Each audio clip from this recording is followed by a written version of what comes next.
पुण्यामध्ये अवघ्या काही दिवसांपूर्वी स्वारगेट बस स्थानकामध्ये प्रवासी युवतीवर अत्याचार करण्यात आल्याची घटना घडली।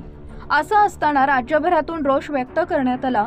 आता पुन्हा एकदा पुण्यामध्ये धक्कादायक घटना घडली आहे। पिंपरी चिंचवड शहरातील सांगवी येथील बेपत्ता तरुणीचा मावळ तालुक्यातील लोहगड इथं किल्ल्याच्या पायथ्याशी मृतदेह आढळला। यामुळे पुण्यासह राज्यभरातून हळहळ व्यक्त केली जाते।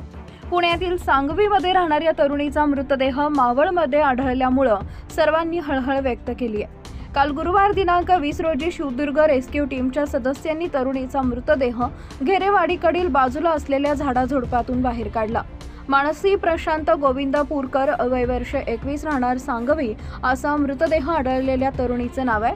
अवघ्या 21 वर्षीय तरुणीबाबत ही घटना घडल्यामुळे परिसरातून हळहळ व्यक्त केली जाते। मानसी मंगळवारपासून बेपत्ता होती। मंगळवारी सकाळी ती कॉलेजला जाण्यासाठी घरातून निघाली। त्यानंतर ती एका टॅक्सीमधून लोहगड इथे एकटी आली।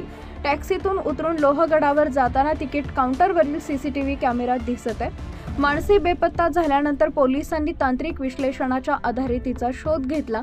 त्यावेळी ती लोहगड इथं आल्याची माहिती मिळाली। पोलिसांनी तिकीट काउंटरवर सीसीटीव्ही फुटेज तपासले असता त्यामध्ये ती दिसून आली। त्यामुळे मानसीचे नातेवाईक आणि शिवदुर्ग रेस्क्यू टीमच्या सदस्यांनी गड परिसरात तिचा शोध सुरू केला। लोहगडाच्या पायथ्याशी असलेल्या घेरेवाडीकडील बाजूला नवग्रह मंदिराच्या जवळ झाडाझुडपात तिचा मृतदेह आढळला। गडावरून पडल्याने तिचा मृत्यू झाल्याचा प्राथमिक अंदाज व्यक्त केला जातोय। अशा घटनांमुळे महिला सुरक्षेचा प्रश्न ऐरणीवर आलाय।